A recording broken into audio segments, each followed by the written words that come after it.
envie par la suite de vous poser vos questions, si on n'y a pas déjà répondu. Alors déjà, on va faire un petit jeu. Est-ce qu'on peut dresser une carte d'identité de Gulfstream, peut-être en commençant par son âge? Alors en fait, c'est une maison qui est assez ancienne puisqu'elle a une trentaine d'années.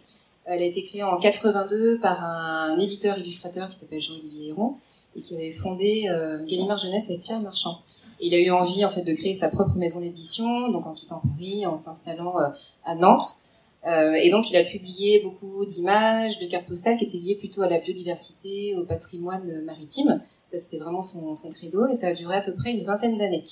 Et au début des années 2000, il y a eu une première collection d'ouvrages qui a été créée en lien avec justement tout ce catalogue d'images et de cartes postales et d'affiches qui dressait un inventaire façon planche pédagogique.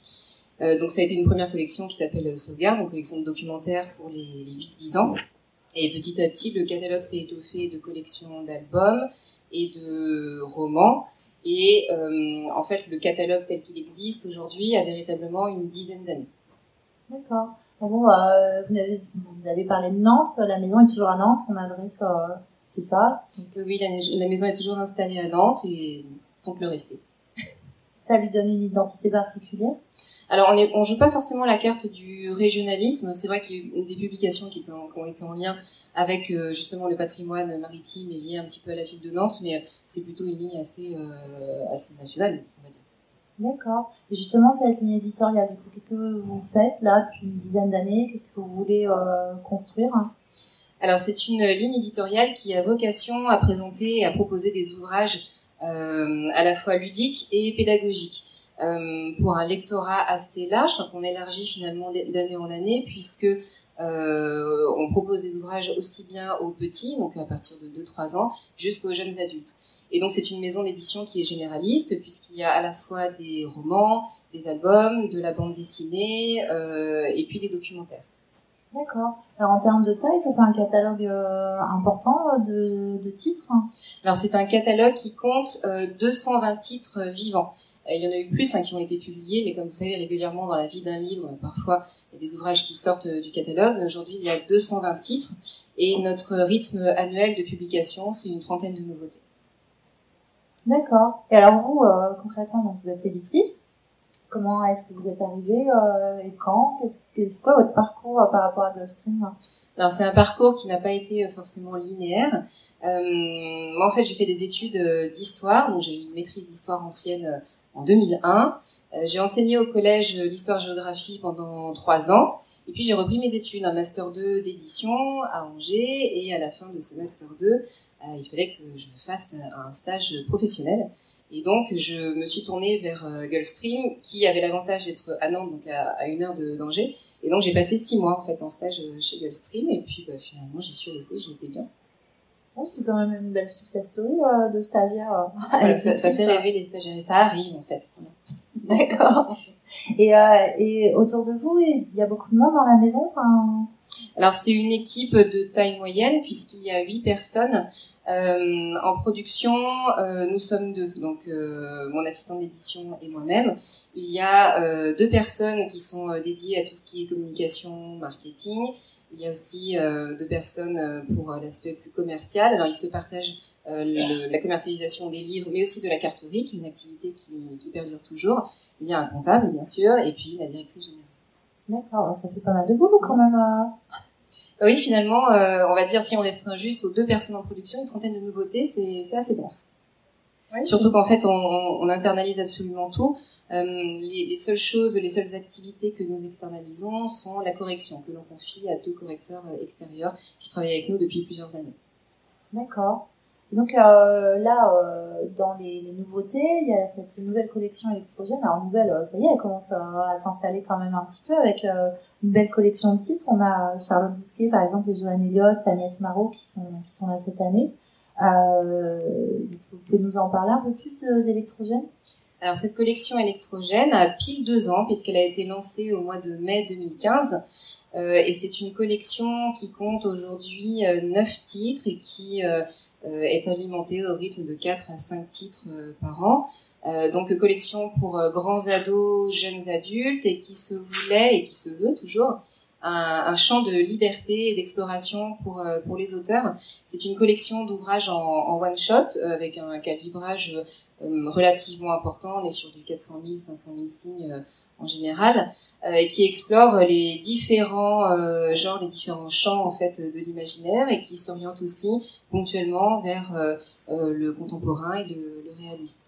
Et donc ce sont des ouvrages dans lesquels les auteurs ont absolument toute l'attitude, et c'était aussi assez récréatif pour nous du point de vue éditorial de ne pas s'enfermer entre guillemets dans une nouvelle série. C'est-à-dire que là, on a vraiment des ouvrages qui sont très très différents les uns des autres, mais l'identité de la collection a été pensée de façon à ce qu'elle soit vraiment remarquée immédiatement. Et d'ailleurs, je pense que l'effet collection a fonctionné assez rapidement sur Electrogène. Oui, je montrais un petit peu, il y a ce choix particulier donc de la couverture avec cette tranche en couleur. Voilà, la tranche jaspée. Voilà, c'était assez innovant. Depuis, vous avez eu des copieurs. On en voit de plus en plus. D'accord. Et alors moi, vous parlez des séries. Il y a d'autres séries. Hein. On a ici Karina Rosenfeld aux Imaginales qui a publié avec vous L'héritier des Draconis, donc un tome 1. Je sais qu'il y a d'autres séries. Comment ça fonctionne? Quelle série est-ce que vous suivez? Quels auteurs? Parce que, Alors, ce qu'il faut savoir, c'est que nous avons à cœur en fait de défendre la production française et francophone. Ça, c'est vraiment dans notre ligne éditoriale, c'est notre deuxième point fort. Donc, pour l'instant, pas d'achat de droits et c'est pas prévu dans les 2-3 ans à venir. Donc ça, c'est vraiment important. Nous défendons vraiment la qualité en fait de la production française et francophone. En fait, on a élargi le catalogue à la fiction depuis l'année 2012, parce qu'on était essentiellement centré sur le documentaire. Et en 2012, on a franchi un cap. Moi, j'avais envie en fait de développer la fiction et d'aller vers les littératures de l'imaginaire que nous n'avions pas du tout exploré jusqu'à présent. Et on a commencé par quelques séries pour les 13-15 ans, notamment Nina Volkovitch, qui avait eu le prix Imaginal en 2013, il me semble. Et donc on restait sur un lectorat ado. Puis on a encore élargi, tout en restant dans la littérature de l'imaginaire, à un lectorat jeunes adultes avec la série Les Outrepasseurs de Cindy Van Wilder, qui avait eu le prix d'ailleurs en 2014, des Imaginales pour roman jeunesse, je crois. Donc c'est pour vous montrer à quel point on a aussi envie, au-delà de défendre la production française, de défendre aussi bien les auteurs qui ont déjà une certaine bibliographie que les primo-romanciers. Donc on laisse la chance aux nouveaux auteurs, et je trouve que c'est important en fait d'ouvrir les bras en fait à des auteurs qui essaient de frapper à différentes portes. C'est un marché qui est assez difficile, qui est assez concurrentiel. Et il y a quand même des pépites que nous avons grand plaisir à découvrir. Et donc, chaque année, nous publions à la fois des auteurs qui ont déjà une notoriété. Et puis, voilà, on a une prise de risque qui est calculée, parce qu'on y croit aussi qu'on a des coups de cœur. Et voilà, on publie aussi de jeunes auteurs. Et donc, pour la fidélisation, ça c'est quelque chose qui nous tient aussi à cœur, puisqu'on essaie vraiment de mener une politique d'auteur donc maison entre guillemets. Évidemment, on accueille de nouvelles personnes, mais on aime bien suivre l'évolution en fait littéraire, et puis les envies, les goûts, les choix des auteurs que l'on connaît déjà depuis quelques années, qui ont envie de s'aventurer vers d'autres domaines. Oui, on a l'exemple ici avec Charlotte Bousquet. Alors Charlotte Bousquet, elle est là depuis longtemps, elle était même dans Courant Noir au début, puis il y a les romans graphiques, et puis là, il y a ces deux ouvrages très beaux, hein, Sang de Lune, qui vient de sortir dans la collection Électrogène. Comment ça se passe? Parce que c'est étonnant, elle fait différentes choses. Vous la suivez, elle propose. Comment ça marche ce fonctionnement depuis des années? La base, c'est vraiment l'échange. Moi, je discute beaucoup avec les auteurs, même lorsqu'ils n'ont pas forcément de projet vraiment défini. Mais voilà, je leur parle un peu des envies que moi j'ai dans l'orientation éditoriale à venir, parce que bon, il faut savoir que moi, je suis toujours dans une projection à 2 ans en fait des publications. Donc là, pour vous donner un exemple, je suis en train de boucler le programme pour la fin de l'année 2019. Et donc, en effet, Charlotte, par exemple, est là depuis un moment. Elle a commencé par du roman policier historique pour adolescents. Et puis, il y avait eu ce fameux texte qu'elle m'avait envoyé, un texte de 10-15 000 signes, qui était un format de nouvelle qui s'appelait déjà Rouge Tagada, que je trouvais très intéressant. mais en fait, il ne correspondait à absolument aucun genre, aucun segment que nous avions dans le catalogue. Mais j'avais pas envie de laisser partir ce texte. Et en discutant avec elle, il y a une illustratrice, Stéphanie Rubini, avec laquelle elle avait déjà travaillé, notamment pour nous, nous en sommes arrivés à l'idée de créer en fait une collection de romans graphiques. Donc parfois les idées en fait des auteurs sur un projet ponctuel peuvent aussi donner naissance à des collections. Et là par exemple ce projet de roman graphique compte 4 titres pour le cycle collège. Il y a eu un 5e titre pour le cycle lycée là qui est sorti en début d'année. Et donc voilà, on développe des idées en fonction des envies à la fois des auteurs et de la maison d'édition. Et alors j'en profite pour demander justement, ça me fait penser à ce dictionnaire, le texte que vous évoquiez, que Charlotte avait fait avec Stéphanie Rubini, le dictionnaire pour les filles. Précieuse par ridicule. Voilà, précieuse. Parce que, alors ça m'a semblé une initiative vraiment intéressante à ce moment-là, parce que voilà, on sait que un éditeur qu'on citera pas publie chaque année un abominable dictionnaire pour les filles bourré de préjugés sexistes et est-ce qu'il y avait une volonté, un engagement aussi en publiant ça et puis après on continue avec les romans graphiques qui posent des questions vraiment actuelles, de manière simple, claire, mais ça fait du bien aussi ces textes-là. Qu'est-ce qu'il y a derrière comme volonté? C'est juste l'occasion ou c'est quelque chose que vous voulez imprimer dans l'identité de Gulfstream? Alors vraiment la dimension d'engagement et presque militantisme, on va dire, est vraiment inscrit dans l'ADN de la maison d'édition. L'ouvrage dont vous parliez, justement, Précieuse par ridicule, s'inscrivait dans une collection qui s'appelle ETOC et qui était une collection de documentaires pour adolescents qui présentait des thèmes d'actualité sous une forme assez originale, forme d'abécédaire, avec un ton assez décalé, parfois un peu grinçant et avec de l'illustration. Voilà, il y avait des thématiques qui étaient même assez osées, on va dire, pour ce lectorat. Et Charlotte était tout à fait la personne adéquate pour parler de cette thématique. Et c'est vraiment un travail qu'on a souhaité prolonger justement avec cette collection de romans graphiques dont on parlait tout à l'heure, qui parle à la fois de l'homosexualité, mais aussi du suicide, c'est le petit dernier, du harcèlement scolaire. Et là, ce sont vraiment des thèmes, on voit, qui touchent les adolescents. Cette collection de romans graphiques, je sais qu'elle est énormément mise en valeur dans les centres de documentation, dans les bibliothèques. Et à chaque fois que je rencontre des documentalistes ou des bibliothécaires, ils me disent ce livre, il sort absolument tout le temps. C'est un peu le côté un peu pas secret, mais c'est la lecture vraiment pour soi hein, que les ados viennent chercher et qui ne leur a pas forcément été conseillé, mais qu'ils dénichent dans les rayonnages. Et ça, je dis pas que ça leur fait plaisir, parce que ce sont pas des thématiques qui font plaisir, mais ça leur fait du bien en fait de lire ce genre de choses. D'accord. Et alors si je pense, j'avais parlé de Draconis, là on est dans l'imaginaire, vous nous en avez parlé. Il y a aussi une autre identité de Gulfstream, il me semble, c'est vraiment l'aspect historique qui est important avec Nina Volkovic. On avait ça avec Courant Noir avant, avec le policier historique. Est-ce que cette première impression, est-ce qu'elle perdure? Est-ce que ça reste quelque chose que vous voulez faire? Peut-être avec Catherine Cuenca ou... Alors c'est vrai que c'est intrinsèquement lié à mon parcours aussi, parce que je suis toujours historienne, on va dire, dans l'âme, et vraiment toutes les époques historiques me passionnent.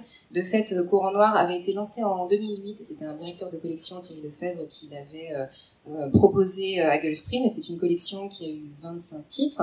Et donc moi c'est vrai que quand je suis arrivée en 2007, j'ai hérité en fait du catalogue de la maison d'édition, qui était un catalogue documentaire très orienté nature et biodiversité, hein, comme je vous le disais, et j'avais envie en fait de développer l'aspect un peu plus culturel, donc on va dire le pendant, la symétrie un peu de ces documentaires naturalistes, et c'est vraiment ce que je me suis attachée à faire depuis le début. Donc dans un premier temps dans la veine documentaire, puis justement dans la veine de fiction. Et c'est vrai que quand on parlait de Nina Volkovic, hein, de Carole Trebor, ça a été un vrai coup de cœur lorsqu'elle me l'a proposé. Et c'était issu aussi d'une réflexion commune, parce qu'on avait déjà travaillé ensemble sur quelques ouvrages précédents.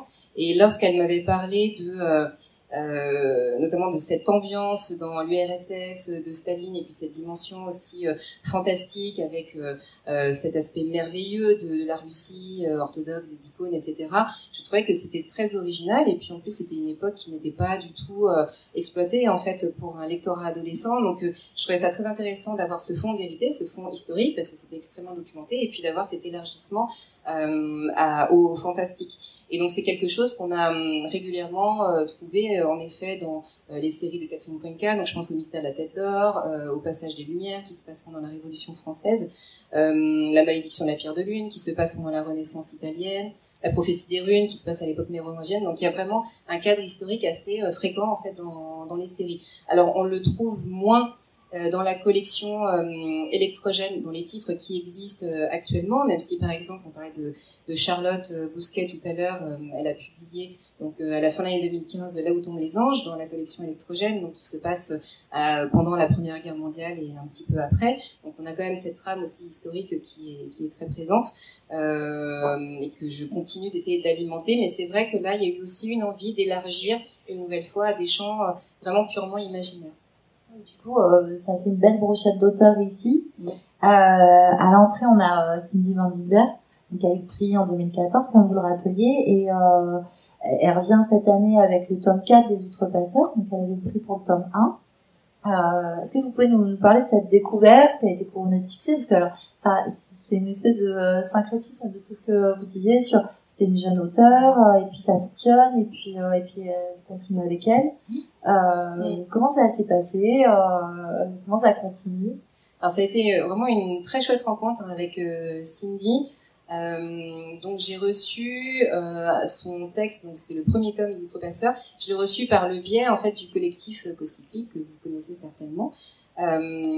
Et donc ce texte m'avait été envoyé en 2012. Bon, je suis pas très réactive sur les retours de lecture, mais longtemps après, je lui ai annoncé que vraiment c'était un coup de cœur, que ça m'avait beaucoup plu parce qu'il y avait cette dimension historique et médiévale dans ce premier tome, ce tome d'exposition, et en plus cette dimension vraiment fantasy, et puis aller-retour dans le temps avec une structure narrative très intéressante, et puis une écriture très dense, très riche, très littéraire. Et donc elle a fait preuve de beaucoup de patience, puisque voilà, elle a accepté d'attendre le début de l'année 2014 pour la sortie du tome 1, et donc on a publié en gros sa série sur une année et demie, parce qu'à l'origine ça devait être une trilogie qui en soi pouvait être en effet bouclée à la fin du troisième tome, mais c'est vrai qu'on avait laissé, elle avait laissé en suspens quelques questions, et eh bien elle m'a proposé quelques mois plus tard d'écrire un tome 4. Alors c'est vrai qu'on avait discuté parce qu'on ne savait pas trop à la base si on s'orienterait vers un spin-off ou un tome 4. Et finalement c'est un petit peu un mélange des deux, puisque dans le tome 4 il y a vraiment une réponse qui est apportée à toutes les questions qui étaient restées en suspens à la fin du tome 3. Et puis il y a un prolongement et un développement d'une autre thématique et d'une autre histoire. Mais il y a vraiment une conclusion cette fois-ci à la fin du tome 4. Oui, c'est vrai, vous pouvez être rassurés, c'est le dernier tome d'une série envoûtante. Et en même temps, je sais pas si c'est rassurant, parce que nous on était bien contents de la retrouver pour celui-là. Mais de fait, elle a publié aussi Mémorex, donc elle continue, c'est bien. Oui, c'est vraiment, ça correspond à ce que je disais, c'est-à-dire que au moment où elle a achevé le tome 3 des Outrepasseurs, je savais qu'elle avait des envies d'écriture plus orientées vers un monde contemporain, et moi j'ai eu envie de la suivre en fait dans ce projet-là, parce que j'aime ce qu'elle fait, et c'est vraiment c'est ça, la politique d'accompagnement d'un auteur dans une maison d'édition. On a envie qu'il se sente bien et qu'il ne se sente pas contraint, en fait, qu'il ait envie de proposer vraiment des nouvelles choses, même si ce sont des choses qui vont vers là où on ne l'attend pas forcément. Du coup, comment vous travaillez après sur le texte?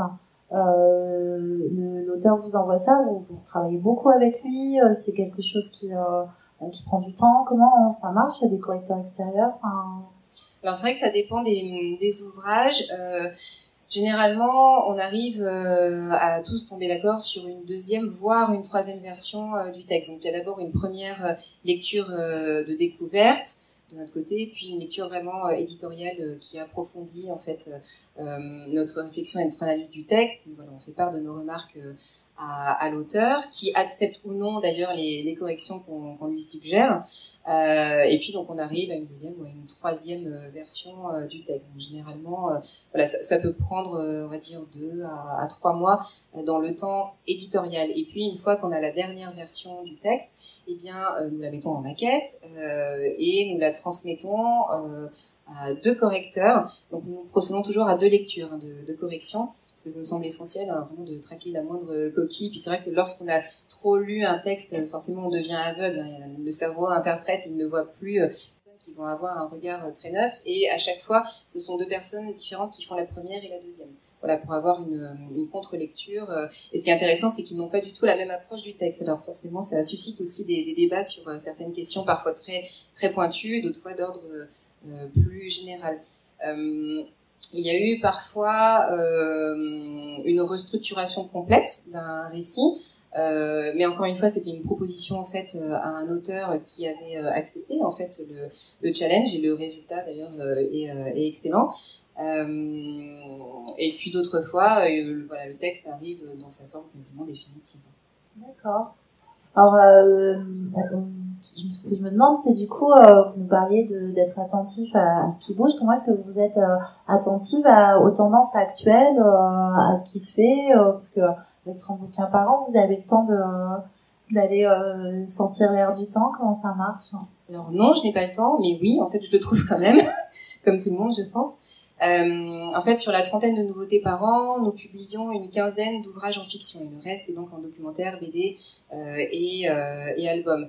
Alors moi, je me nourris énormément de visites en salon, de discussions avec des auteurs que je connais ou des découvertes d'auteurs, et puis je lis aussi énormément tout ce qui peut être, par exemple, acte de colloque, ou bien sûr le magazine Livre Hebdo.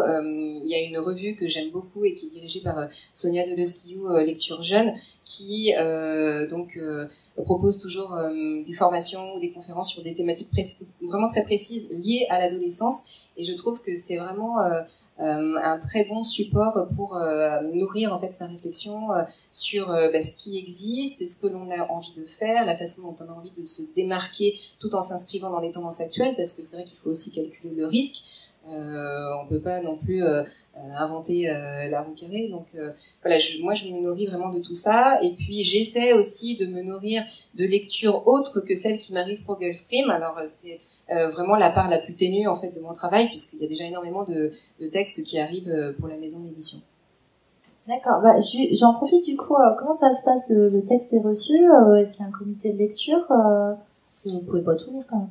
Alors en fait, les textes m'arrivent directement et c'est moi qui opère la première sélection. Alors c'est vrai que c'est un peu un fonctionnement inverse de ce qui se pratique. Généralement, c'est plutôt d'abord un comité de lecture qui fait une première sélection et qui ensuite transmet ses recommandations à l'éditeur. Moi, je suis plutôt vraiment, j'ai vraiment envie d'être en amont de la sélection, parce que je sais exactement la façon dont je souhaite alimenter la ligne éditoriale.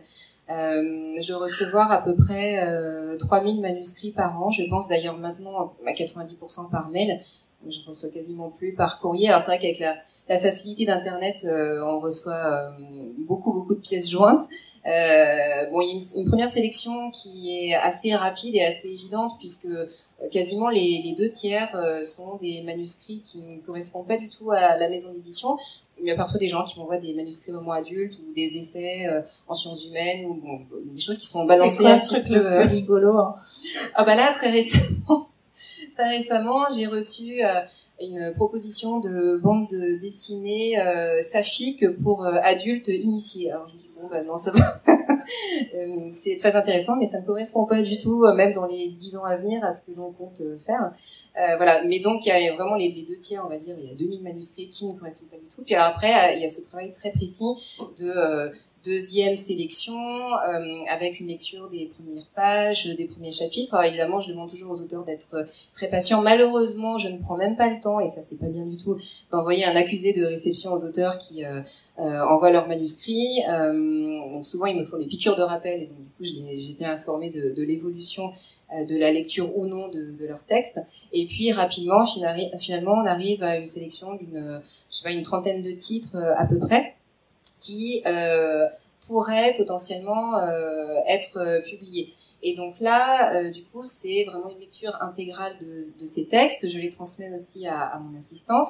Et puis, je les transmets à 2 lectrices dont je n'ai pas parlé, qui travaillent en freelance pour nous, mais pour d'autres maisons d'édition également, qui constituent en fait mon comité de lecture adulte. Alors, je dois leur transmettre à peu près une dizaine de textes par an.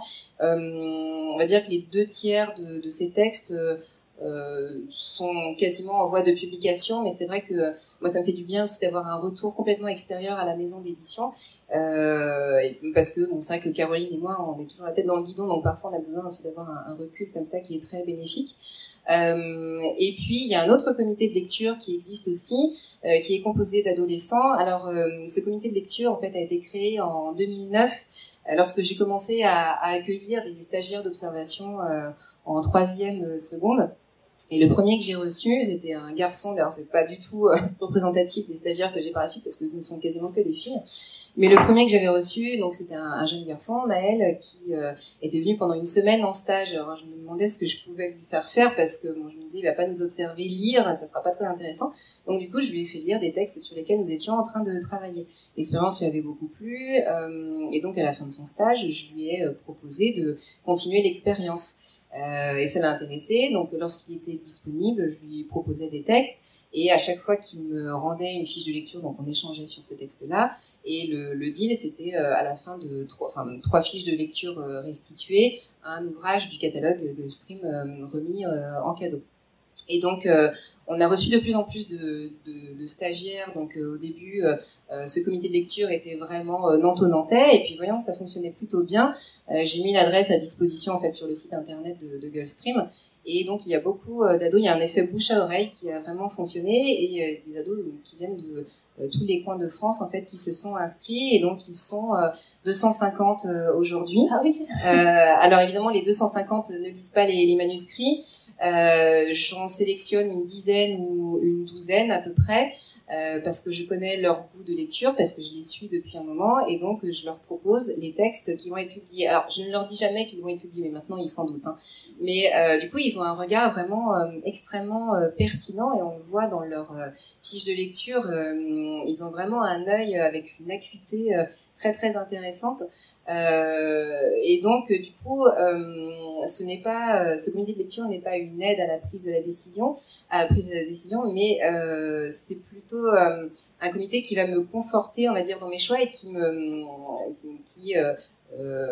conforte cette confiance que je peux avoir justement dans les choix que je vais faire pour des adolescents, parce que plus les années passent, en fait, plus l'écart évidemment va se creuser entre moi et le lectorat auquel je vais proposer des romans. Donc c'est intéressant et qui sont en métier de l'édition, donc je trouve que c'est assez chouette d'avoir pu les conforter dans leur envie de découvrir ce milieu éditorial. C'est la pépinière Gulfstream. Voilà. Ou la pouponnière. Oui. Et du coup, justement, tous ces retours, est-ce qu'ils vous servent pour la communication avec les réseaux sociaux, la communication avec les blogueurs? Comment ça marche cette com là, un peu plus moderne que quand on envoyait les SP aux journaux? Alors, on a 2 personnes attitrées dans la maison d'édition qui travaillent justement beaucoup avec les blogueurs, les booktubeurs, et donc qui envoient des services de presse. C'est vrai qu'on est assez généreux en envoi de services de presse de manière générale. Il y a régulièrement aussi des créations de concours pour des sorties d'ouvrages.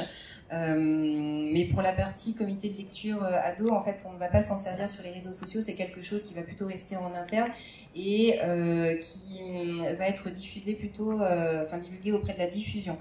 C'est vrai que lorsque l'on extrait quelques passages en fait des fiches de lecture de ces ados, on aime bien les transmettre à nos équipes commerciales, parce que ça leur donne vraiment en fait la température du lectorat immédiat. Donc voilà, c'est les 2 axes principaux de communication. Et pour les nouveautés, c'est vrai qu'on a l'habitude de préparer des ouvrages très en amont. Jusqu'à il y a, on va dire, 6 mois, en fait, nous procédions au tirage complet et définitif des ouvrages 5 mois avant leur sortie, de façon à arriver avec les livres finis pendant les réunions commerciales. Et puis là, depuis 6 mois, on a un petit peu modifié. Donc, notre façon de procéder et donc nous imprimons en numérique des épreuves non corrigées ou des exemplaires promotionnels, quelques centaines d'exemplaires que nous distribuons aux équipes commerciales qui ensuite elles-mêmes les remettent aux libraires. Donc ce sont de vrais ouvrages qui, pour la collection électrogène, n'ont pas toutes les finitions de fabrication, mais ce sont de vrais livres. Et justement, par rapport à la diffusion, la distribution, qui est-ce qui s'occupe de vous, du coup, depuis, et puis est-ce que c'est toujours la même personne, comment ça fonctionne pour ça? Alors nous sommes chez Volumen depuis une douzaine d'années. Volumen qui a été racheté par Interforum à la fin de l'année 2015. Il y a eu des changements d'équipe, mais voilà, l'entité Volumen est quand même restée la même. Et c'est vrai qu'ils nous ont vraiment bien suivis dans l'évolution de la maison d'édition. Et d'autant plus que ce changement de cap vers la fiction a été assez rapidement remarqué et puis a connu un succès assez immédiat. Donc ils nous ont vraiment appuyé en fait sur ce développement de deuxième axe qui venait finalement compléter et redonner un peu de dynamisme à la ligne éditoriale qui auparavant était orientée documentaire et qui a un petit peu pâti de l'évolution du documentaire qui a un peu subi voilà, Internet et du coup voilà, le fait de passer à la fiction a été vraiment bénéfique. Oui, il n'y a plus de documentaires là où il y a encore des publications qui vont se faire, qui vont être pour quel âge, parce qu'on a beaucoup parlé de la fiction, mais il y a des très bonnes choses et comment ça va continuer par rapport au documentaire? Alors il y a toujours des documentaires, ponctuellement, ce sont des documentaires qui sont destinés à un lectorat âgé de 8 à 10 ans généralement, donc toujours avec cette veine assez ludique, donc des livres-jeux éducatifs avec un petit retour à l'histoire d'ailleurs, avec notamment une collection qui s'appelle Déjoue les pièges, et c'est une collection qui est assez transgénérationnelle puisque les adultes se prennent au jeu autant que les enfants pour découvrir les anachronismes qu'il y a sur des illustrations. Donc voilà, il y a vraiment cette dimension de pédagogie avec l'amusement. Et en fait, ce qui nous a demandé beaucoup d'énergie, surtout l'année dernière, ça a été la création d'un secteur petite enfance que nous n'avions pas encore développé dans le catalogue et qui a été créé au second semestre 2016, donc pour les 3-5 ans. Donc des petits albums avec des héros bien identifiés. D'ailleurs, une série, nous sommes en train de signer un contrat d'adaptation audiovisuelle pour une animation. Donc ça c'est un des résultats d'ailleurs des rendez-vous avec des producteurs que nous faisons chaque année au Salon de Montreuil là, en fin d'année. Et puis nous avons aussi développé pour les petits des documentaires animés. Donc là, ça a été aussi une grande première, donc des ouvrages avec des volets, des boulettes, des tirettes, etc. Et là, c'est retour à la nature, puisque ce sont des monographies en 12 pages de la grenouille, de la baleine, du chat, etc. Donc il y a vraiment en plus cet aspect interactif et de manipulation qu'on avait envie de développer et qu'on a fait depuis 6 mois. D'accord. Alors du coup, quand vous prenez des jeunes auteurs, c'est plutôt sur la fiction, ça peut être sur d'autres. Qu'est-ce qu'on vous envoie en fait? Parce qu'il y en a peut-être des jeunes auteurs dans la salle. Qu'est-ce qu'on vous envoie en ayant peut-être une chance si c'est bien dirigé pour pas finir avec le truc saphique pour adultes? Alors c'est vrai que moi j'ai reçu depuis 2-3 ans énormément, enfin beaucoup plus de propositions en fiction et des choses vraiment de qualité. Alors c'est vrai que moi mon rôle aussi c'est de réussir à faire patienter avec beaucoup de diplomatie les auteurs qui me proposent des projets intéressants mais que je ne peux pas publier dans l'immédiat. Moi ce que je trouve intéressant c'est lorsque l'auteur, qu'il soit débutant ou confirmé, me propose son projet avec une courte présentation. Ça, c'est vrai que je trouve que c'est quand même assez intéressant. Alors, c'est vrai que ça peut paraître réducteur, mais ça permet quand même de cibler plus rapidement. Et vu qu'on est dans une optique d'un nombre de titres qui est malgré tout assez restreint, parce que 30 titres par an, lorsqu'on publie beaucoup de fiction et beaucoup de séries, eh bien, c'est une grille qui se remplit très très rapidement. Donc c'est pour ça que c'est pas mal de recevoir aussi une courte présentation qui permet de m'orienter en fait dans mes choix. Et puis voilà, après j'ai pas forcément besoin de quelque chose de très développé, et c'est surtout j'ai besoin de voir si les premières pages sont vraiment bien construites. Enfin, c'est vrai qu'avec l'expérience, on apprend beaucoup plus rapidement en fait à déceler la qualité à la fois littéraire et aussi de l'intrigue. On arrive à voir beaucoup plus rapidement la façon dont l'auteur va construire son récit. Et ça d'ailleurs c'est un apprentissage qui se fait sur des années parce que je sais que j'étais bien embarrassée au début lorsque je suis arrivée chez Gulfstream pour procéder à la sélection. C'est aussi tout un apprentissage de dire non parce que en fait on est toujours embêté de refuser un projet à un auteur, mais c'est bien de le refuser de façon quand même plutôt bien puisque vu que les refus sont argumentés, du coup ils en sortent ragaillardis, je dirais. Et parfois ils me proposent des nouvelles versions. D'accord, pas besoin d'un monsieur Malocène pour encaisser. Et qu'est-ce que vous avez envie de faire pour la suite?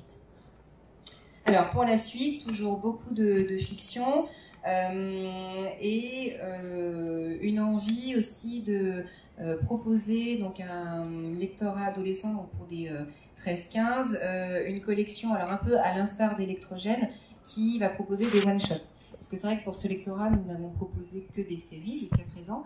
Et donc, en 2018, nous proposerons un one-shot. Alors, on va commencer par Karina Rosenfeld avec un one-shot fantastique pour les 13-15. Et puis, il y aura une nouvelle collection qui va naître aussi à la fin de l'année 2018, une collection de romans réalistes pour les 13-15 et des one-shots également. Parce que voilà, il y a une envie aussi d'aller vers des thématiques de notre monde vraiment actuelles, parce que même dans la littérature imaginaire, ce sont des thématiques qui sont actuelles, qui sont des thématiques de notre monde, mais là j'ai vraiment envie de me replonger dans notre monde concrètement. Donc de façon vraiment à proposer à la fois de l'imaginaire, mais aussi du réalisme, du contemporain, et c'est ce qui va être développé à compter de la fin de l'année 2018 et qui va se prolonger en 2019. On a déjà idée un peu, on ne dévoile pas encore des titres ou des auteurs qu'on va retrouver dans cette collection? Ouais, alors pour l'instant la collection les collections d'ailleurs de romans réalistes et de romans fantastiques n'ont pas encore de nom, mais pour la collection de romans réalistes nous allons accueillir pour la première fois Christine Ferré-Fleury. Pour donc un roman pour les 13-15 sur le thème de l'homosexualité, un titre de Charlotte Bousquet aussi qui va se dérouler pendant les manifestations et qui a pour non je crois qu'on avait un titre provisoire donc là je me souviens plus mais voilà qui est très actuel et qui aura une dimension assez politique et militante une nouvelle fois. Pour le roman fantastique de Karina, on va être sur une thématique plutôt qui s'oriente vers le don d'ubiquité et de vision à distance. D'ailleurs, moi je découvre plein de choses et c'est ça que j'adore lorsque les auteurs me proposent des projets, c'est que ça me permet d'explorer en fait des sujets que je n'aurais vraiment pas imaginé, notamment cette question de la vision à distance. Et en creusant un peu, j'ai constaté que il y avait notamment des espions qui avaient été engagés à la CIA parce qu'ils avaient cette faculté de voir à distance à travers les murs. Enfin, c'est quelque chose de assez dingue.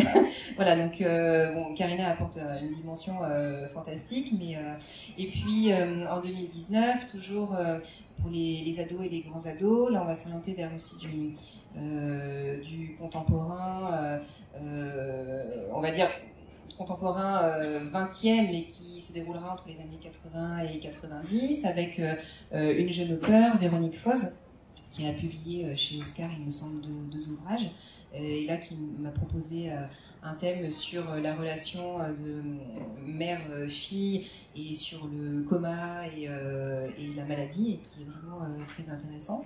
Et puis je fais un petit retour en arrière, mais c'est on va dire du futur antérieur, puisque je vais parler aussi de publications qui vont se faire de façon plus immédiate, donc au second semestre 2017. Un ouvrage de Fabien Fernandez, qu'on va accueillir aussi pour la première fois dans le catalogue, qui se passe à Détroit et qui s'appelle Détroit, et qui est vraiment un roman chez Electrogène, dans la collection Electrogène, qui est vraiment un roman coup de poing et qui a en plus une véritable originalité dans sa narration, puisque la ville de Détroit elle-même est un personnage, et c'est un personnage qui parle, et il y a une dimension très musicale dans ce roman, puisque forcément Détroit c'est le berceau de la Motown, c'est le berceau de l'industrie aussi automobile, donc voilà, il y a vraiment une fresque de cette ville qui se prête énormément aux rêves et à l'exploration urbaine aussi. Voilà, nous avons aussi un titre de Charlotte Bousquet qui est vraiment, comme vous voyez, un pilier de la maison, avec un ouvrage amérindien ou électrogène qui s'appelle, les titres sont toujours très poétiques, Celle qui venait des plaines. Donc voilà, sur eh bien, l'acculturation forcée des Amérindiens et surtout des Amérindiennes qui ont été obligées, qui ont été internées en fait dans des pensionnats catholiques pour les nettoyer de leurs vices et de leur culture amérindienne. Et voilà, c'est un portrait assez terrible en fait de ce qui s'est passé aux États-Unis, voilà, au 19e, début 20e siècle. Donc voilà, c'est très très éclectique, hein, mais c'est vraiment l'ADN de la collection électrogène. D'accord. Et est-ce qu'il y aurait un livre dont on n'a pas parlé qui serait un coup de cœur ou quelque chose, je sais pas, enfin, est-ce qu'on peut choisir un coup de cœur quand on publie autant de titres? C'est toujours la question très délicate puisque par essence ce sont des coups de cœur. Puisque rien ne m'oblige évidemment à publier ces ouvrages, et tous ont vraiment une particularité et puis voilà, quelque chose qui me fait dire que viscéralement je ne peux pas passer à côté de ces textes-là. Donc en fait, moi, il m'est toujours impossible de citer un texte. Moi, je suis toujours très contente en fait de pouvoir découvrir les envies et la créativité en fait d'auteurs, et notamment ceux qu'on n'a pas encore accueillis dans le catalogue. Et c'est toujours un grand plaisir en fait de pouvoir être là à un moment donné pour leur donner en fait une visibilité, parce que voilà, donc je pense notamment à celui de Fabien dont j'ai parlé, parce que c'est vraiment je trouve une chance en fait d'avoir la possibilité de publier des ouvrages qui sortent de l'ordinaire, enfin à mon sens. Oui, bon, dans l'ensemble, c'est plutôt ce qu'on voit sur les rayons en effet de Gulfstream. Du coup, est-ce que peut-être vous avez des questions ou des choses que vous avez envie de demander plus précisément?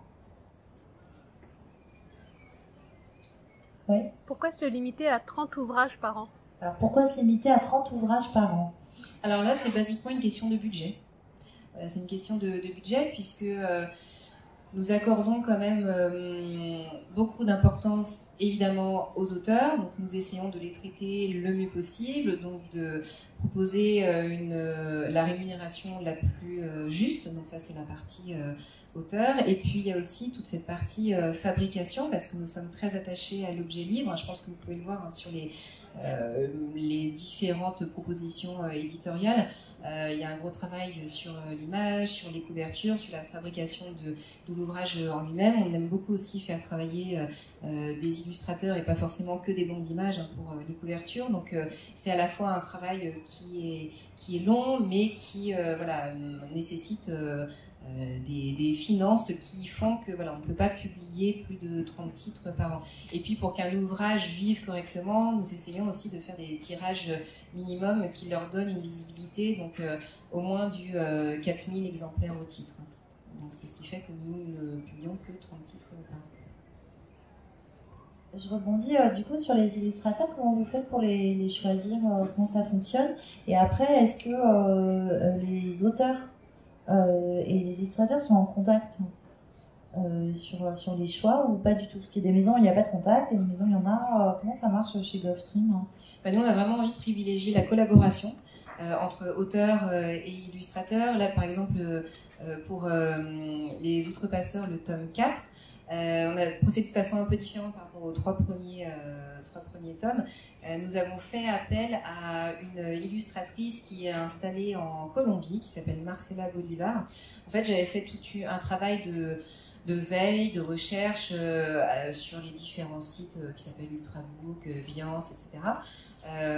Et j'avais vraiment une orientation très précise, je savais ce que je voulais, et donc je l'ai contactée. Le fait que elle ne parle pas le français n'a pas été un frein. Alors c'est vrai que généralement on travaille quand même plutôt aussi avec des illustrateurs français, mais là je trouvais que son style correspondait vraiment parfaitement à ce que nous souhaitions réaliser. Et donc avant de la contacter, je l'ai proposé à Cindy. Voilà, je lui ai montré son book et je voulais avoir l'avis de l'auteur avant de contacter l'illustrateur. Et donc Cindy était plutôt partante. Et donc ensuite, je les ai mises en contact toutes les deux. Elles ont échangé et la couverture a été élaborée dans un travail vraiment collaboratif. Et donc oui, on est vraiment dans ce partage de l'information.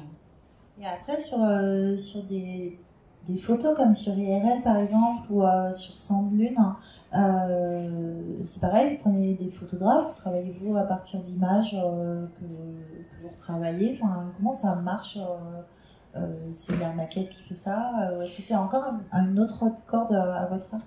Alors, Electrogène a justement cette particularité de ne proposer que des couvertures qui sont issues d'une banque d'images en particulier.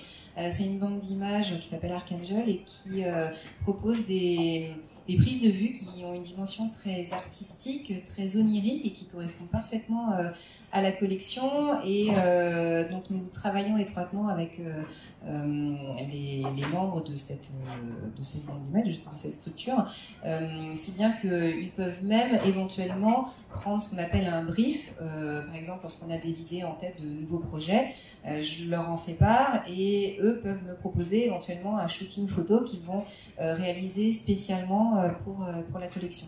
Donc là, c'est vraiment la particularité d'Electrogène qui est vraiment particulière en tout.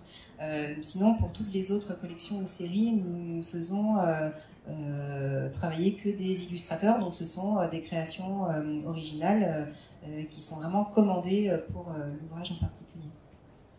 Est-ce que vous avez d'autres questions? Oui? Oui, bonjour. Je voulais simplement savoir quelle était la place du numérique des e-books chez Gulfstream. Alors pour l'instant, le numérique n'est pas très développé, on s'en tient au strict minimum, on va dire, c'est-à-dire que tous les ouvrages de fiction sont proposés en EPUB au moment de la sortie du roman en version papier. Il y a encore 2 ans, il y avait un décalage en fait entre la sortie d'EPUB et du livre imprimé. Je crois qu'on attendait entre 3 et 6 mois et finalement, maintenant nous procédons à la publication simultanée avec l'accord de l'auteur bien sûr. Et puis de toute façon, il y a eu un nouveau contrat d'édition qui a été élaboré par le syndicat national de l'édition à la fin de l'année 2015 et qui fait entrer maintenant directement la partie contractuelle numérique dans la partie du contrat d'édition. Et généralement, les auteurs sont d'accord pour que l'on publie aussi l'EPUB directement. Oui. En parlant justement de livres numériques, est-ce qu'il serait pensable que quand on achète le livre papier, on puisse avoir un code pour télécharger la version numérique? Alors je répète pour tout le monde, donc est-ce qu'il serait possible d'avoir, quand on achète la version papier, un code pour avoir la version numérique dans le prix en fait? Un peu comme ce qui se passe pour les vinyles, par exemple. Exactement. C'est une question que l'on s'est posée, mais pour l'instant, on ne va pas spécialement s'orienter vers ça. C'est vrai qu'on dissocie vraiment le livre imprimé du livre numérique pour l'instant. Même si, en effet, cette extension, cette proposition est intéressante, mais c'est pas à l'ordre du jour pour le moment. Par contre, d'éventuels enrichissements pour les EPUB nous font vraiment très envie. Et je pense notamment, là je vais reparler à nouveau du roman Détroit, c'est vrai que c'est typiquement le genre d'ouvrage où lorsqu'on proposera l'EPUB, je pense qu'on aura très envie aussi de proposer un enrichissement musical, sonore. Tous les ouvrages ne s'y prêtent pas forcément, mais voilà, certains pourraient en effet être un excellent support pour des enrichissements, donc en EPUB 3 notamment. D'autres choses hein?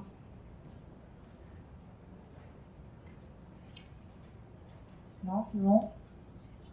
Alors, moi, pour terminer, puis parce que la remise du prix va suivre rapidement, on a parlé beaucoup de la maison, je pense qu'on a fait un petit peu de tour. Vous, éditrice là-dedans, donc est-ce que, parce que vous avez commencé jeune et vous y êtes depuis longtemps, est-ce que vous voyez continuer avec cette maison, voilà, est-ce que cet attachement à une maison, c'est quelque chose qu'on fait toute une vie, est-ce que c'est ce que vous imaginez un petit peu de la suite? Alors après, si vous voulez pas répondre trop en détail, je pense pas, mais votre parcours, ce sera de rester avec Gulfstream idéalement et de continuer à construire tout ce projet. Alors c'est vrai que c'est une question qui pourrait peut-être être un peu piège, mais c'est pas l'objectif. Je plaisante. Non, mais en fait c'est vrai que moi je me suis construite en tant qu'éditrice avec cette maison, donc je suis vraiment foncièrement liée à cette maison d'édition. Et puis j'ai la chance qu'on me laisse les mains quand même vraiment très très libres de publier, de développer le catalogue. Alors évidemment de façon construite et argumentée, mais finalement toutes les propositions que j'ai pu faire en développement pour la maison d'édition m'ont été accordées immédiatement, parce que en fait j'ai quand même une visibilité de ce que j'ai envie de proposer pour la maison, même dans les 3-4 ans à venir, et je suis obligée de m'inscrire dans cette projection à long terme, puisqu'encore une fois nous ne publions pas énormément de nouveautés par an, donc je sais que j'ai envie de faire encore beaucoup d'autres choses. Notamment, on parlait tout à l'heure de romans graphiques, et moi c'est vraiment quelque chose qui m'intéresserait beaucoup de développer ce pan, parce que j'ai vraiment un lien très fort à l'illustrer et à la création de la part des illustrateurs, parce qu'encore une fois il y a vraiment une richesse incroyable. Pourquoi pas des romans graphiques qui réexploiteraient notamment le roman gothique du 19e, mais sous forme d'adaptation. Enfin voilà, il y a plein d'idées, aussi de l'adaptation de nouvelles, alors plutôt anglo-saxonnes, mais de nouvelles des années 20-30. Je pense notamment à des textes d'une auteure qui s'appelle Dorothy Parker, que j'aime énormément, voilà. Et je verrais ça très très bien en roman graphique, mais là c'est une réflexion qui doit se bâtir sur 2-3 ans, parce qu'encore une fois on parlait de budget tout à l'heure, le budget en bande dessinée est encore plus important que le budget en fiction, c'est un travail de longue haleine pour tout le monde, mais c'est, je pense, quelque chose qui aurait vraiment sa place dans le catalogue, avec cette dimension à la fois patrimoniale, de transmission, et puis aussi de transposition, parce que je crois beaucoup à cette dimension de transposition.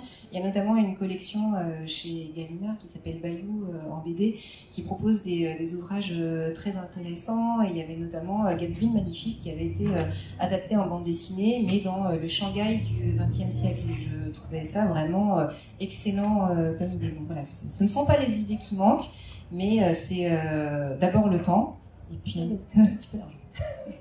J'allais vous demander un petit peu comment vous faisiez pour faire tout ça, parce que c'est incroyable en fait, mais vous avez une énergie folle en fait. Ben, en fait, l'énergie nourrit l'énergie. J'ai envie de dire que c'est quelque chose, c'est en fait un peu un cercle vertueux, hein, finalement. Plus on a d'idées, plus on sent qu'on est poussé et soutenu, plus voilà, ça favorise en fait cette création. Et donc c'est vrai que la création vient d'abord des auteurs, des illustrateurs, mais quand on est éditeur, il faut avoir aussi un esprit créatif, voilà, pour donner une impulsion. Bon, on va peut-être finir sur ce mot, impulsion. Merci beaucoup, Paola Greco. Merci à tous. Merci.